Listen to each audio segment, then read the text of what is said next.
यानी Amit good evening. तो सभी फोर्स के द्वारा किसी बॉडी पर किया गया कार्य उसके गतिज ऊर्जा में परिवर्तन के बराबर होता है, ऐसा हमने आपको कहा था। तो चलिए देखते हैं कुछ एग्जाम्पल्स, उदाहरण। मैंने कल एक उदाहरण आपको करके दिखाया था, आपको याद होगा, जिसमें हमने आपको करके दिखाया था एक एग्जाम्पल में, जिसमें हमने आपको करके दिखाया था, याद होगा, कि एक स्टोन को हम गिराते हैं बालू वाले जमीन पर h ऊंचाई से, तो वो बालू में x से धंस जाता है। तो बताइए बालू के द्वारा कितना वर्क हुआ उस पर। आज चलिए एक दूसरा क्वेश्चन देखते हैं हम लोग।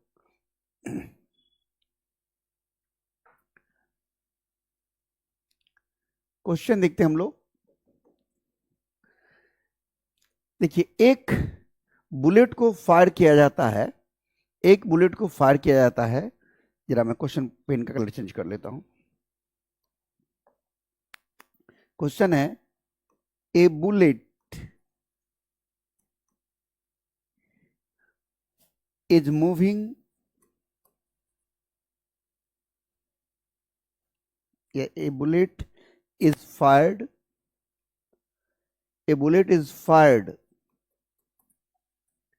over a plank मतलब तक था, plank of thickness d. If bullet comes out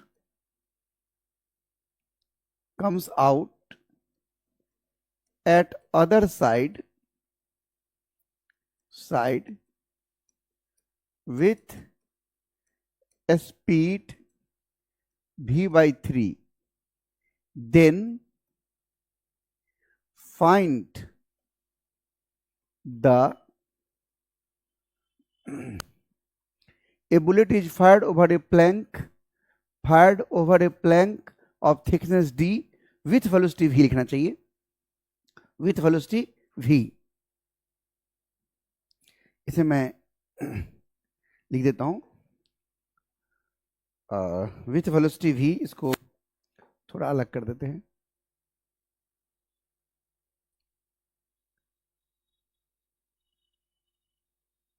d with velocity v, ध्यान दीजिएगा, d with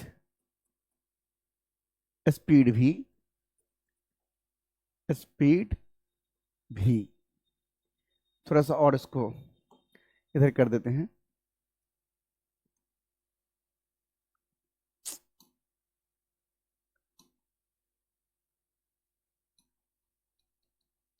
पूरा गड़बड़ आ गया। यही चीज मुझे इस बोर्ड पर पसंद नहीं आता लिखने में।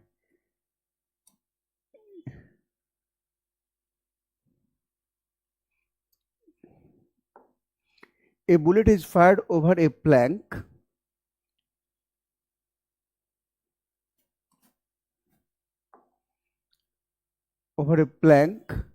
of thickness d with a speed v. If the bullet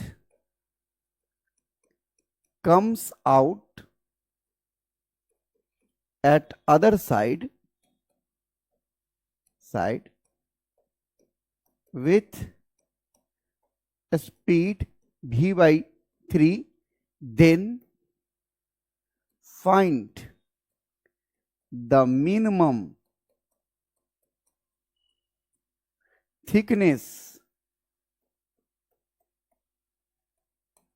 of plank so that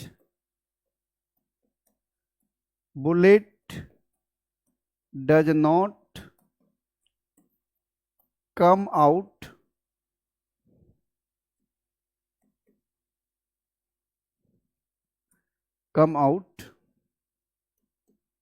at other side।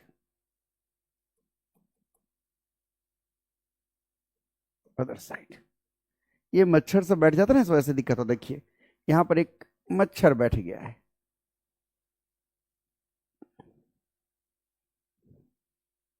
ध्यान दीजिए,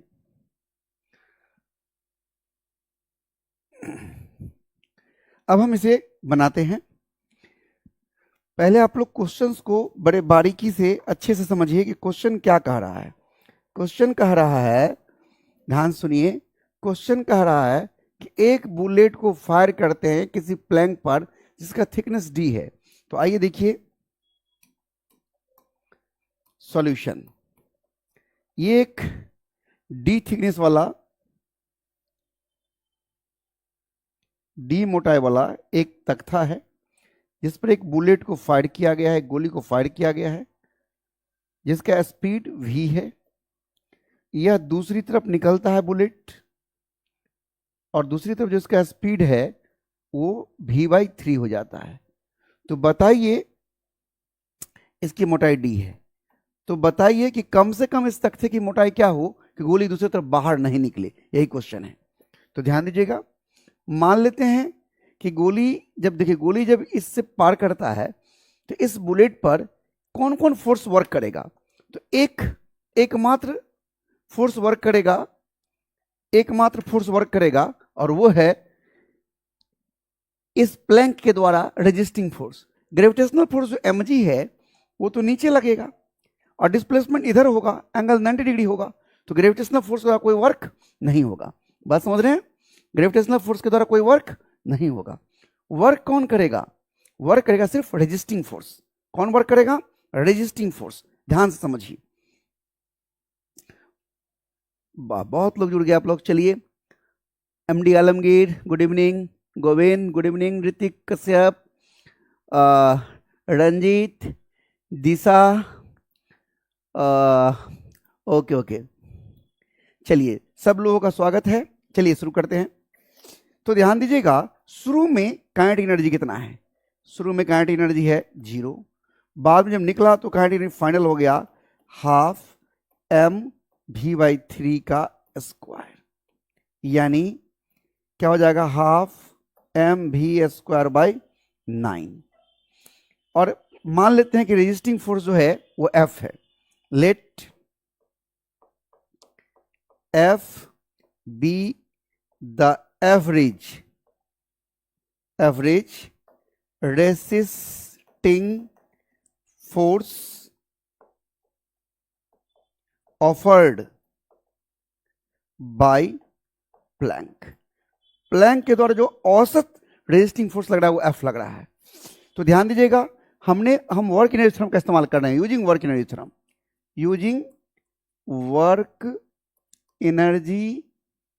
थ्योरम।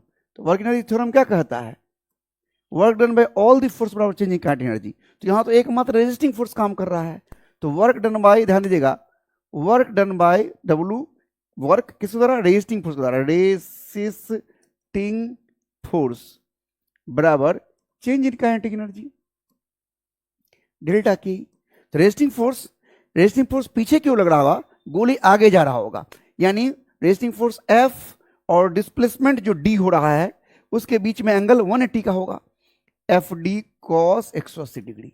समझ में आ रहा है? रेजिस्टिंग फोर्स पीछे की ओर, डिस्प्लेसमेंट आगे की ओर, तो फोर्स गुना डिस्प्लेसमेंट D cos 180 डिग्री, ये वर्क हुआ रेजिस्टिंग फोर्स द्वारा। Change in kinetic energy, final kinetic energy कितना है? KF का मान half mv²/9, half mv²/9 minus शुरू में काइनेटिक एनर्जी कितना है? तो देखिए, शुरू में जो स्पीड है वो v है, तो शुरू में काइनेटिक एनर्जी क्या हो जाएगा? ध्यान दीजिएगा, शुरू में जो काइनेटिक एनर्जी हो जाएगा हाफ ऑफ, क्या यार, इसको बराबर हो जाएगा हाफ mv², ये हो जाएगा। तो चलिए यूज करते हैं। तो शुरू में हो जाएगा हाफ mv²। समझ में आ रहा है? शुरू में v स्पीड है तो क्या हुआ? Kinetic energy half mv²। बाद में निकला तो v/3 स्पीड हो गया, तो काइनेटिक एनर्जी हो गया हाफ mv/3 का स्क्वायर। सॉल्व कर दिया। रेजिस्टिंग फोर्स F है, तो जब गोली इस पार से उस पार जा रहा है तो सिर्फ एकमात्र रेजिस्टिंग फोर्स वर्क कर रहा है। तो work done by resisting force बराबर negative of change in potential, negative of work done by resisting force बराबर चेंज इन काइनेटिक एनर्जी। तो change in kinetic energy final में से इनिशियल घटा दिए। Okay, Amit good evening, SP Raman ji, sir मैं 2019 batch का हूँ। ओके रमन जी, फिजिक्स आपके ही पास पढ़े। हाँ रमन जी, मैं पहचानता हूँ आपको। चलिए शुरू करते हैं। तो क्या होगा, 180 का मान माइनस होगा, minus F into d equal to, यहाँ कॉमन लेंगे हाफ एम भी स्क्वायर, बच जाएगा 1/9 माइनस 1, यानी क्या हो जाएगा minus F into d equal to, ध्यान दीजिएगा, half m v square into, ये जो घटाएंगे जाएगा -8/9। ये जो माइनस दिख रहा है, ये माइनस कैंसिल कर दीजिए। यहां से रेजिस्टिंग फोर्स एफ का मान निकल गया आपको half m v square into 8/9d, ये निकल गया। यानी रेजिस्टिंग फोर्स कितना ऑफर कर रहा है वो आपको निकल चुका है। ये मच्छर जो है ना, ये बैठ जाता है, इसी वजह से स्क्रीन पर लिखने में दिक्कत होती है। चलिए, और रूम बंद कर देते तो गर्मी फील होती है अभी। अब देखिए, अब मान लेते हैं कि let x0 be the minimum thickness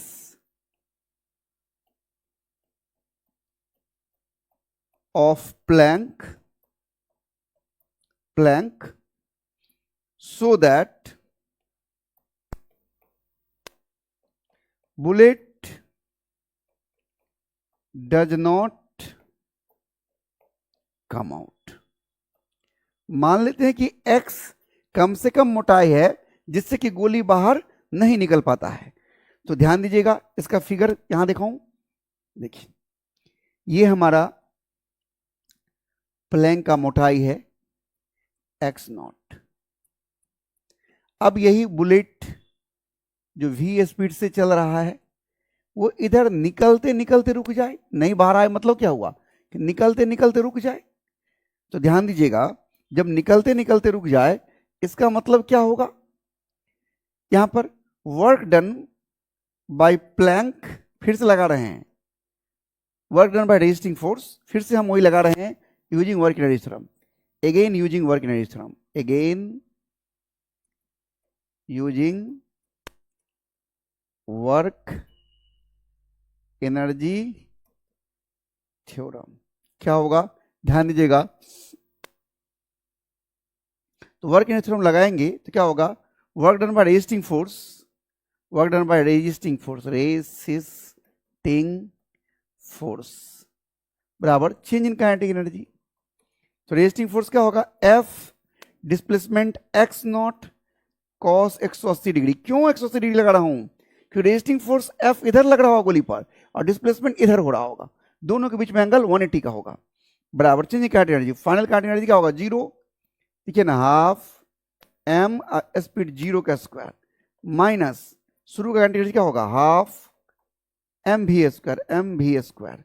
मैं इसे जगह नहीं हो रहा है तो मैं इसे लिख देता हूं, जगह नहीं हो पा रहा है, इसको मैं ऐसे लिख देता हूँ, थोड़ा पीछे से लिखता हूँ, ध्यान दीजिएगा। क्या हो जाएगा, एफ डी, यहां सॉरी डी नहीं, एफ एक्स नॉट डिस्प्लेसमेंट है कॉस 180 डिग्री बराबर final kinetic energy half m 0 का square minus half m v square. क्या होगा, एक cos 180 से माइनस हो जाएगा, minus F into x naught बराबर, ये तो 0 हो जाएगा, minus half m v square. ध्यान दीजिएगा, इसीलिए माइनस और एफ का मान अभी हमने निकाला है, क्या निकाला, ध्यान दीजिएगा, हाफ, इस माइनस माइनस को कैंसिल कर दीजिए ना, तो कैंसिल कर देंगे, ध्यान दीजिएगा, तो ये क्या हो जाएगा, एफ का मान यहां से half m v square into 8/9d into x naught बराबर हाफ एम वी स्क्वायर। ये हाफ एम वी स्क्वायर से हाफ एम स्क्वायर काट दीजिए, यहां से एक्स नॉट बराबर उधर चला जाएगा ये 9d/8, यानी कम से कम इस तख्ते की मोटाई 9d/8 हो तो गोली बाहर नहीं निकलेगा। देखिए हमने किस प्रकार से वर्क एनर्जी थ्योरम का इस्तेमाल किया है। एक बार आप देखिए, अशोक जी, ओके, हेलो, कैसे हैं? एक बार जरा देखिए कि मैंने क्वेश्चन क्या था कि एक लकड़ी का प्लैंक जिसकी मोटाई डी है, उस पर गोली वी स्पीड से फायर किए हैं और V/3 से निकल गया। तो बताइए इस लकड़ी की मोटाई कम से कम क्या हो, गोली बाहर नहीं निकले। देखिए मैंने कैसे बनाया है, कैसे बताया है, एक बार जरा कमेंट करके एक बार प्रतिक्रिया दीजिए कि समझ में आया कि नहीं। देखिए, जो शिद्दत से पढ़ेंगे, जुड़कर रहेंगे, अपने लक्ष्य से नहीं डेविएट होंगे, दिन रात जिनको अपना लक्ष्य हमेशा दिखेगा, वही अच्छा करेगा। जो डेविएट होंगे वो अपने लक्ष्य तक नहीं पहुंचेंगे। शिद्दत, समर्पण चाहिए लक्ष्य के लिए। समझ रहे हैं ना? कॉन्सेप्ट एकदम क्लियर होना चाहिए। ये नहीं कि रट रहे, फिजिक्स रटने वाला सब्जेक्ट तो है नहीं कि आप रट लेंगे। एक बार बताइए मुझे, कोई डाउट है? फिर मैं और क्वेश्चंस करके दिखाता हूं। जितना करके दिखाऊंगा उतना ज्यादा समझ में आएगा।